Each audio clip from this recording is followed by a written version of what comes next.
ഇലക്ഷനോടനുബന്ധിച്ച് കേന്ദ്ര സംസ്ഥാന സർക്കാരുകളുടെ വിവിധ മേഖലകളിലേക്കുള്ള ആനുകൂല്യ വിതരണവും ധനസഹായവും പ്രഖ്യാപിച്ചു.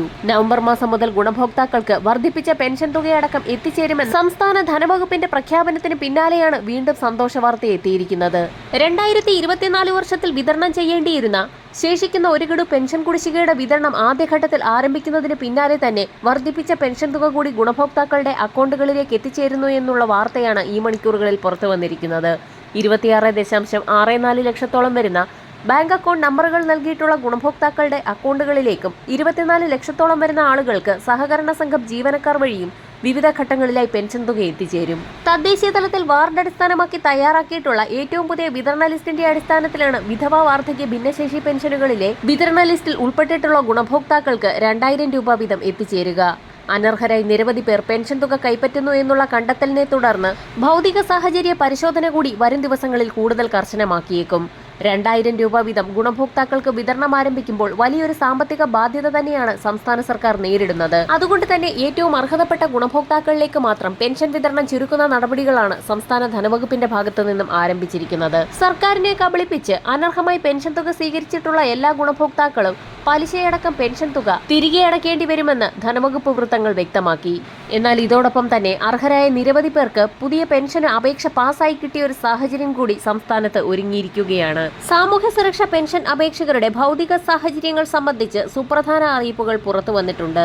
അപേക്ഷകന്റെ ഭൗതിക സാഹചര്യങ്ങൾ പരിശോധിക്കുമ്പോൾ 2000 ചതുരശ്ര അടിയിൽ കൂടുതൽ വിസ്തീർണമുള്ളതും ആധുനിക രീതിയിൽ ഫ്ലോറിംഗ് നടത്തിയിട്ടുള്ളതും കോൺക്രീറ്റ് ചെയ്തതുമായ കെട്ടിടങ്ങളുള്ളവർ, താമസിക്കുന്ന വീട്ടിൽ എയർ കണ്ടീഷൻ ഉള്ളവർ, കുടുംബത്തിൽ 1000 cc കൂടുതൽ എഞ്ചിൻ കപ്പാസിറ്റിയുള്ള AC വാഹനങ്ങളുള്ളവർ, വാർഷിക വരുമാനം 1 ലക്ഷം രൂപയിൽ കൂടുതലുള്ളവർ എന്നിങ്ങനെയുള്ളവരെ പട്ടികയിൽ നിന്നും ഒഴിവാക്കപ്പെടും. എന്നാൽ കുടുംബ വാർഷിക വരുമാനം കണക്കാക്കുമ്പോൾ വിവാഹിതരായ മക്കളുടെ വരുമാനം കണക്കിലെടുക്കുകയില്ല എന്നും ഉത്തരവിൽ വ്യക്തമാക്കിയിട്ടുണ്ട്. വർദ്ധിപ്പിച്ച പെൻഷൻ തുകയായ 2000 രൂപയും ഇതോടൊപ്പം തന്നെ ശേഷിക്കുന്ന ഒരു ഗഡു കുടിശ്ശികയായ 1600 രൂപയും ചേർത്ത് 3600 രൂപ വീതം സംസ്ഥാന സർക്കാരിന്റെ ഭാഗത്തു നിന്നും സാമൂഹ്യ സുരക്ഷാ ക്ഷേമനിധി പെൻഷൻ ഗുണഭോക്താക്കൾക്ക് നവംബർ 20 മുതൽ തന്നെ വിതരണം ആരംഭിക്കും.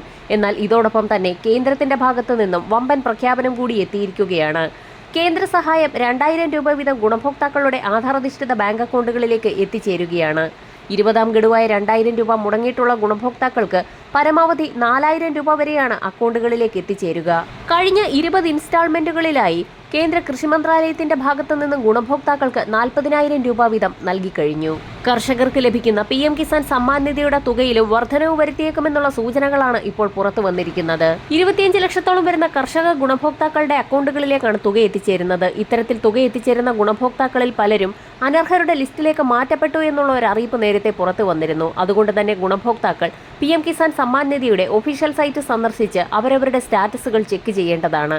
യഥാസമയങ്ങളിൽ ഇലക്ട്രോണിക് KYC, ലാൻഡ് വെരിഫിക്കേഷൻ എന്നിവ പൂർത്തിയാക്കിയിട്ടുള്ള ഗുണഭോക്താക്കൾക്ക് മാത്രമേ 21ാം ഗഡുവായ 2000 രൂപ വീതം എത്തിച്ചേരുകയുള്ളൂ. PM കിസാൻ സമ്മാൻ നിധി എൻറോൾ ചെയ്ത സമയത്തുണ്ടായിരുന്ന രജിസ്ട്രേഷൻ നമ്പർ ഉപയോഗിച്ച് ഗുണഭോക്താക്കൾക്ക് അവരവരുടെ സ്മാർട്ട് ഫോൺ ഉപയോഗിച്ച് തന്നെ ഇത് ഇപ്പോൾ തന്നെ ചെക്ക് ചെയ്യാവുന്നതാണ്. പദ്ധതി ആനുകൂല്യം ലഭിക്കുന്നതിന്റെ ഭാഗമായി ഗുണഭോക്താവ് ഇതുവരെയും സമർപ്പിച്ചിട്ടുള്ള കർഷക സംബന്ധമായ എല്ലാവിധ രേഖകളും സ്റ്റാറ്റസ് ചെക്ക് ചെയ്യുന്നതിലൂടെ മനസ്സിലാക്കാൻ സാധിക്കും. ആധാർ ബാങ്ക് അക്കൗണ്ട് സീഡിംഗിലെ പിശകുകൾ ചൂണ്ടിക്കാണിച്ചുകൊണ്ട് പലർക്കും ഫോണിലേക്ക് മെസ്സേജ് എത്തിയിട്ടുണ്ട്. ഇത്തരത്തിലുള്ള ഗുണഭോക്താക്കളും ബാങ്കിലെത്തി അക്കൗണ്ടുകൾ ആധാരധിഷ്ഠിതമാണെന്ന് ഉറപ്പിക്കേണ്ടതാണ്. രേഖകൾ സമർപ്പിച്ചിട്ടുള്ളവരിലും ആധാർ സീഡിംഗിലും പിശകുകൾ സംഭവിച്ചിട്ടുള്ളവരുടെ സ്റ്റാറ്റസ് പെൻഡിംഗ് എന്ന് കാണിച്ചിട്ടുണ്ടാകും. ഇത്തരത്തിലുള്ള ഗുണഭോക്താക്കൾ വീണ്ടും രേഖകൾ സമർപ്പിച്ച് സ്റ്റാറ്റസ് ക്ലിയർ ചെയ്യേണ്ടതാണ്. ആനുകൂല്യ വിതരണം ഈ മാസം 20-ന് ശേഷം ആരംഭിക്കുന്ന സാഹചര്യത്തിൽ ഇതിനു മുന്നോടിയായി ഗുണഭോക്താക്കൾ പ്രശ്നങ്ങൾ പരിഹരിക്കേണ്ടതാണ്. കൂടുതൽ പ്രഖ്യാപനങ്ങൾ ഉടൻ പ്രതീക്ഷിക്കാം. വരും മണിക്കൂറുകളിലെ സർക്കാർ അറിയിപ്പുകൾക്കായി ചാനൽ സബ്സ്ക്രൈബ് ചെയ്യാൻ മറക്കാതിരിക്കുക.